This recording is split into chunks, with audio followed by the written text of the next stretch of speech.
On va vous raconter là, vous êtes pas prêts. On est arrivé à Tokyo et là on a mis nos affaires dans les lockers. La matinée était dure. On a loupé notre Shinkansen en vrai. On avait un Shinkansen à 9h38. 9h48. Non, 48. On était sur le quai à 9h48. Pile poil et il était déjà parti. Mais ce qu'on a appris, parce qu'il y a un japonais trop gentil qui est venu nous aider et tout, il nous a vu en panique. Le ticket quand tu prends Shinkansen réservé de site, si jamais tu rates ton Shinkansen, tu peux en prendre un autre, mais cette fois-ci dans les non réservés de site. Et par contre là, t'as pas de siège réservé, donc s'il y a de la place, tu t'assois, s'il y a pas de place, bah, tu restes debout. Juste on avait une valise parce qu'on l'a envoyé en Tekebin. D'ailleurs Tekebin c'est 25 kg maximum si vous passez par un convenience store. Qu'on avait une valise qui faisait 35 kg. Du coup bah on était embêtés dans le Shinkansen, on avait une grosse valise. Entre hier soir et aujourd'hui, on a appris plein de choses. Ouais. Eh c'est bien hein. Et on évolue là, on évolue. On Plus les mêmes erreurs. N'est-ce pas Maëlle hein? Une valise à 35 kilos. Et maintenant on est à Ikebukuro et on va aller manger un excellent ramen, j'espère qu'il n'y a pas la queue. C'est un quartier qui est très stylé et en plus c'est le quartier où on loge pendant 9 jours. Ikebukuro, c'est l'un de nos quartiers préférés à Tokyo et c'est aussi l'un des préférés des Tokyoites. Et d'ailleurs, c'est aussi l'un des meilleurs endroits où loger pour visiter la ville.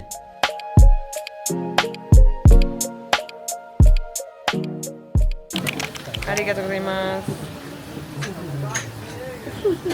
Ça a l'air tellement bon. C'est super bon. Voilà.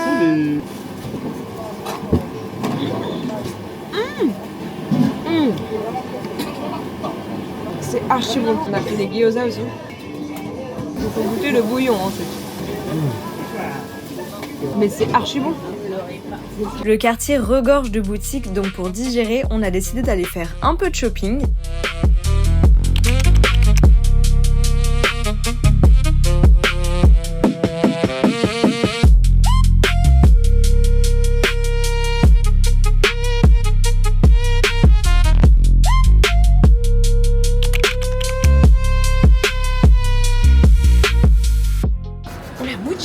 Wow. Et ils sont très forts dans plein de trucs. Comme Ils ont des très belles coupes. Ils ont même des cosmétiques qui sont très sympas. Ils ont des carnets, ils sont tout.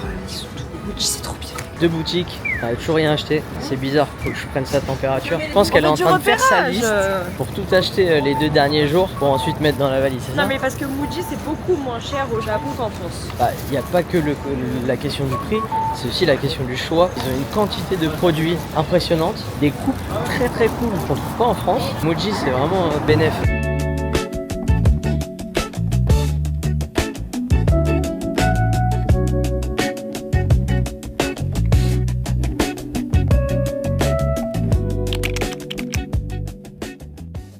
Je trouve qu'il te ressemble un peu quand même. Il te ressemble un peu quand même. Vas-y louche un peu. Oui voilà. Ah non mais non. Mais qu'est-ce que je raconte?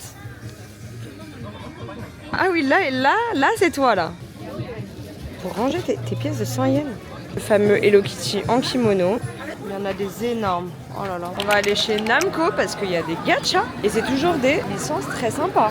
Du One Piece mais ils sont pas beaux. Ils sont mal faits. Du Hershey's, c'est très drôle. J'aimerais bien avoir mes turbos moi. Ou lui.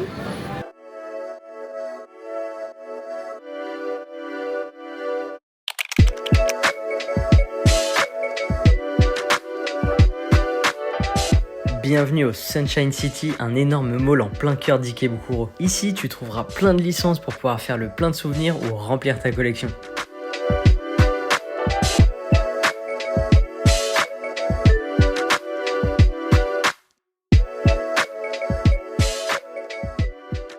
Regardez comment il est heureux. Il est heureux comme si c'était la première fois qu'il venait ici. Entouré de ces petits Pokémon. C'est trop cool. Les statues comme ça, c'est trop cool. Je crois qu'il doit placer son Pokémon préféré. Il va mettre dans la coiffure. Oh, c'est stylé. Ouh, c'est devenu Black Dracofeu. On a vu ces nouvelles blind box, là, on les avait jamais vues. Elles sont toutes trop belles. Du coup, on va en prendre 2. Voilà, on va essayer.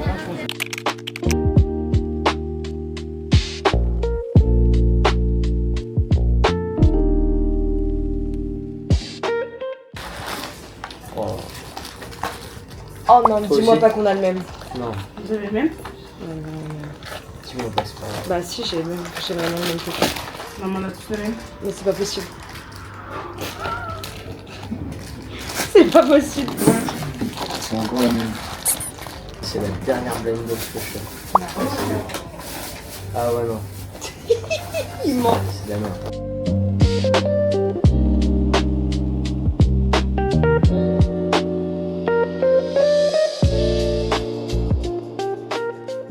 On a fait une petite pause et là on va au round 1 parce qu'on est juste à côté. Moi, je joue bon. Tu t'entraînes. Faut s'entraîner. En vrai, ça, il y a moyen de gagner. Mais ceux avec les languettes, on a essayé tout à l'heure, c'est trop dur. Donc là, on s'entraîne sur cette figurine là. Et en fait, à chaque fois, il t'explique comment faire pour gagner. Mais la théorie, ça a l'air facile. Mais la pratique, c'est pas la même salade. Bon, vraiment, les pinces, c'est pas fait pour nous, hein. On n'y arrive vraiment pas.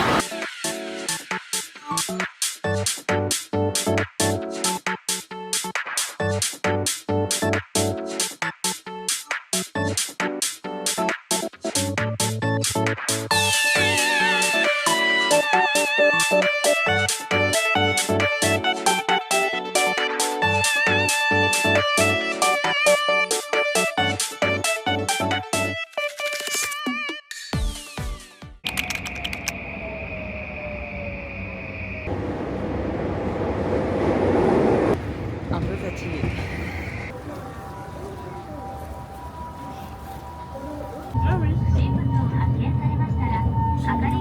Du coup, on est arrivé au Setagaya Boroishi Market. C'est un marché qui a lieu 2 fois dans l'année. Il y a plus de 700 exposants, stands. C'est un des plus gros marchés de Tokyo. Et il est 10h et il y a déjà énormément de monde. Que des locaux, il n'y a pas de touristes. Le Setagaya Boroishi Market, c'est un marché traditionnel qui existe depuis 1578, donc depuis plus de 400 ans. À l'origine, Boro, ça désigne des vieux morceaux de tissu ou des vêtements usés parce que c'est ça qui était échangé. Aujourd'hui, c'est devenu un immense marché avec des stands d'antiquités, des vêtements vintage, des objets de déco et plein d'autres choses.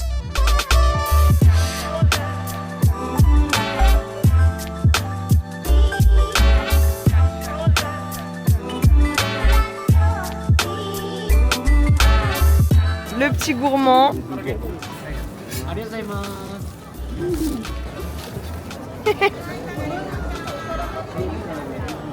500 yens la brochette de karage, en plus elle a l'air super bon.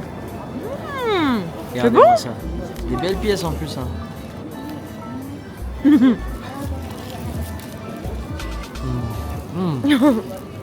C'est bon? Oh, c'est bon. Faire un marché sans manger, C'est pas possible.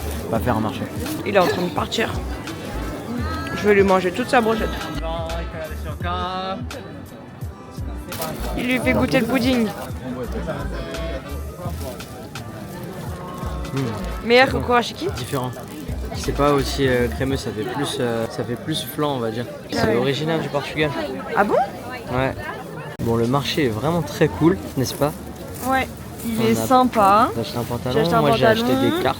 Mais là le marché il a l'air infini. On va voir si on va tout faire. Parce que bon après il faudra qu'on enchaîne quand même. On doit faire le temple des Neko. Et ensuite on va aller à Shimokitazawa qui est le quartier des fripes. Un quartier un peu hipster. Donc voilà, on va finir avec le marché et ensuite on enchaîne. On va goûter un Chiffon cake. chiffon cake. Alors pour la petite anecdote, apparemment ces gâteaux là sont inspirés d'un gâteau portugais qui s'appelle Poundlo, qui est aussi un gâteau très spongieux et la texture. Mais c'est archi moelleux. Regarde comment ça aéré. Piou piou, piou piou. Ah ouais, ça a l'air pas mal hein. On va goûter. On dirait que la texture elle est crémeuse alors qu'elle. Ça ressemble vraiment au Poundlo. Même le goût, hein. T'as vu? On m'attendait pas ça. C'est incroyable. On a vu tout le monde manger ça. Oh, on a demandé à des japonais qui étaient en train de manger là. C'est dit.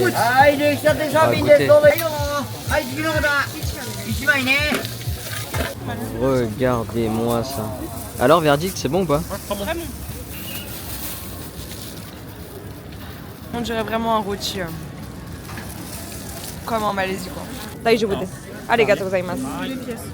Il nous a fait goûter ces pommes mais elles sont trop bonnes du coup bah on s'est dit allez pour le dessert.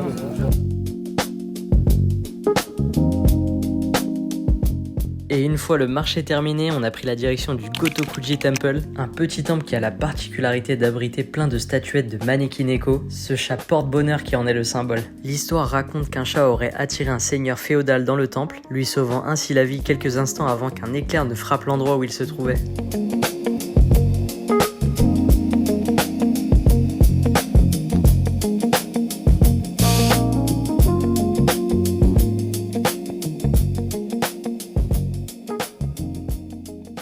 Il n'y avait plus de train qui partait de la gare qui est à côté de Gotokuji pour aller à Shimokitazawa. Du coup, on va prendre un Uber.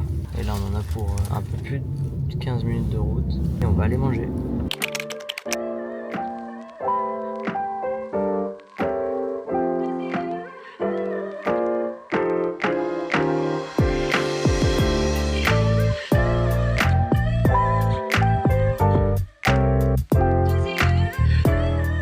On a bien mangé et là on va faire un peu les fripes, les magasins. On va se balader dans Shimokitazawa avant de retourner à Ikebukuro parce qu'on a nos valises à récupérer qui sont arrivées d'Osaka. Quand ils te disent que ça arrive tel jour, ils mentent pas. Ça arrive vraiment le bon jour, le matin. Très efficace.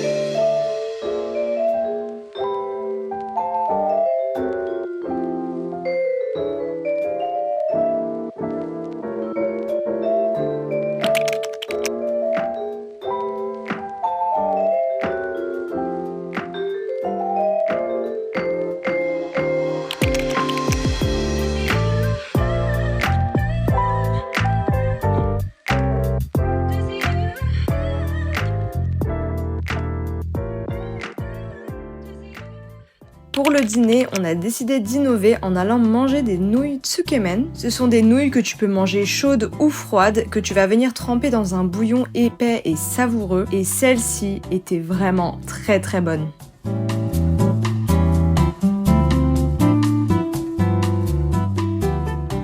On sort du Tsukemen, c'était très bon, on s'est régalé. C'était trop bon. Ouais. On a payé environ 10 € par personne. Ouais, c'est ça.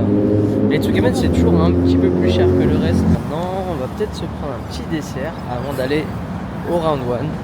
Betsubara. Betsubara. Betsubara, c'est un mot japonais pour dire qu'il y a un deuxième estomac dédié au sucre. Donc en fait, on a beau bien manger, on aura toujours une place pour un dessert.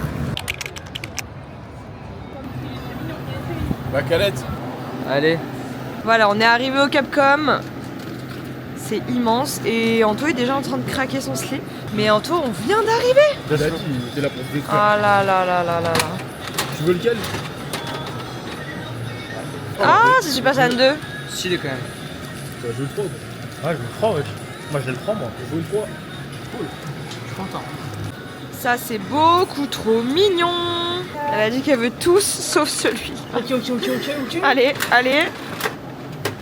Oh, je crois que c'est Hello Kitty. Mais il est trop mignon. J'ai vraiment pas mis devant la carte.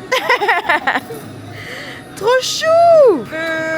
En vrai, n'importe lequel sauf peut-être Mélodie, moins jolie. Ah, c'est Hello Kitty. Hello Kitty, ouais. Ah oui. Bah c'est bien. Bah ouais. Y'a quoi d'autre? Regardez qui est revenu jouer.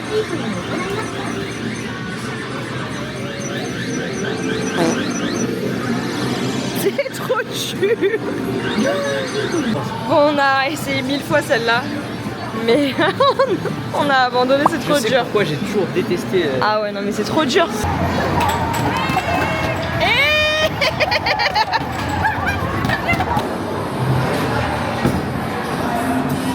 Oh, je l'ai. ça va sur YouTube. Nouvelle journée à Tokyo. Et là aujourd'hui, on va dans plusieurs quartiers. On va commencer par le quartier d'Ebisu. Ensuite, on va aller à Shibuya. Et ensuite, on devrait finir par Harajuku. Et voilà, ça c'est le programme. Après, on va voir si, comme d'hab, on va voir si on s'y tient, si on a le temps de tout faire. Parce qu'il faut savoir prendre son temps aussi. Et là, j'ai faim. Et là, on va commencer par une petite collation du matin pour... parce que sinon, je risque d'avoir des problèmes.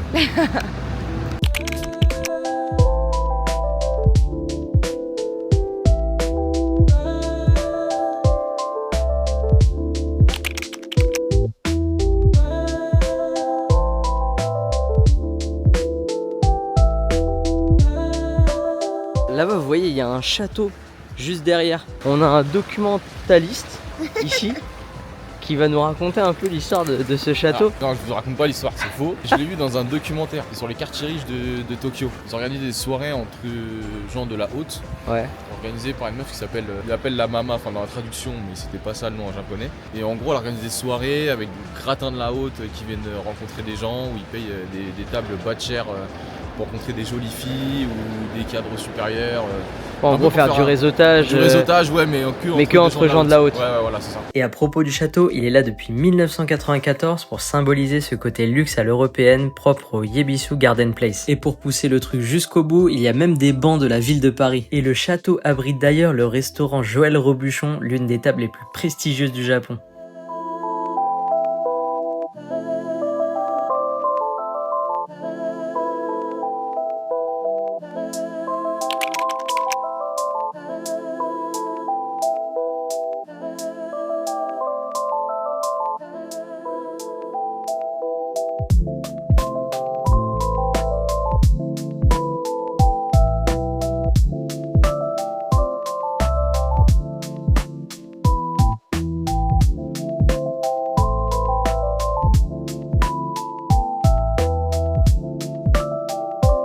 Ça sent archi bon. Genre, la confiture. Mais arrête de vous tourner dans mes fraises, toi. Très très bon. Oh, la confiture, elle sent trop bon sang, frère. Tout le monde va foutre son crâne.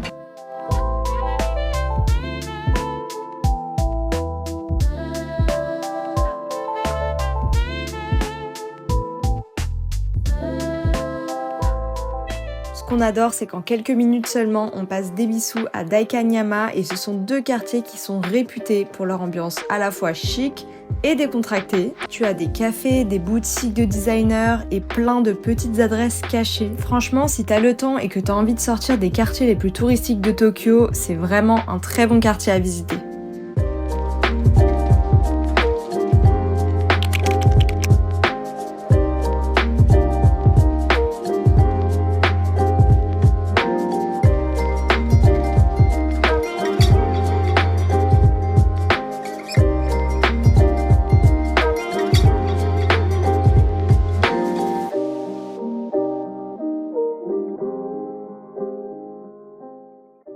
Shibuya, sûrement le quartier le plus connu de Tokyo. Pas notre préféré, mais c'est un passage obligatoire pour une première fois à Tokyo.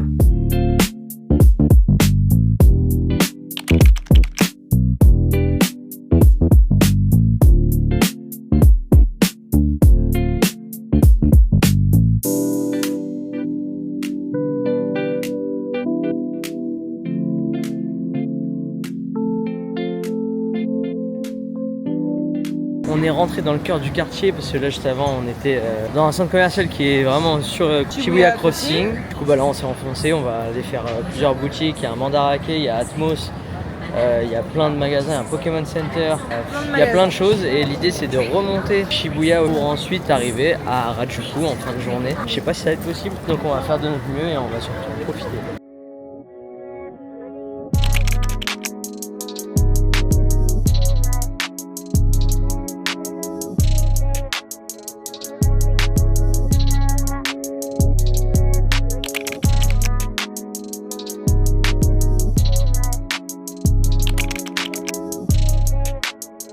Ce Mandarake situé au sous-sol, c'est vraiment la caverne d'Ali Baba. La quantité de livres et d'objets est juste folle et franchement, à chaque fois qu'on y va, on y passe un bon moment.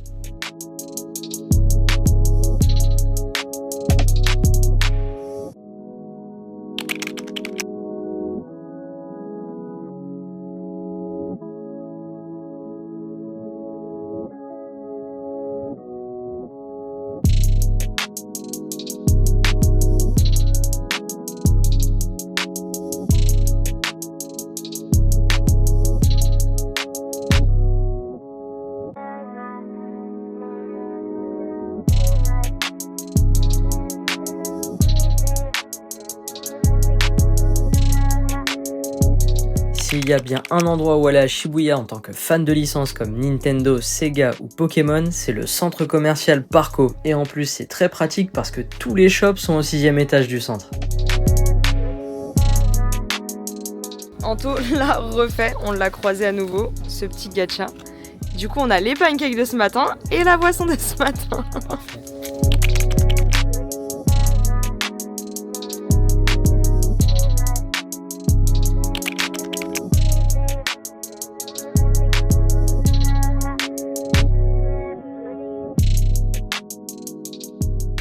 On va aller manger des yakitori. Là on a trouvé le panneau. Maintenant faut trouver comment y accéder. Mais c'est vrai qu'au Japon, souvent quand t'arrives dans le bâtiment, t'as du mal à trouver ce pourquoi t'es venu quoi. Par exemple là il y a tout ça dans un seul bâtiment. On a 30 minutes d'attente donc on se balade un petit peu dans ces trucs qui est juste à côté. C'est plein de petits izakaya, assez touristiques mais au final ça se trouve tu manges très bien hein.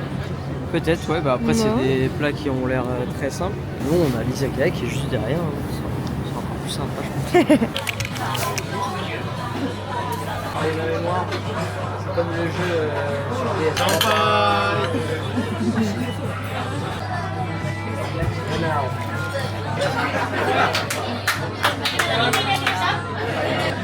Je pense qu'on va te censurer sur chaque vidéo parce que c'est vraiment moche déjà trop bien. C'est sur ce festin que se termine notre premier vlog de cette deuxième partie à Tokyo et on espère qu'il t'a plu. Commente Kampai si t'es arrivé jusqu'ici et on te donne rendez-vous dans notre prochain vlog pour continuer de découvrir Tokyo ensemble. Alors à très vite.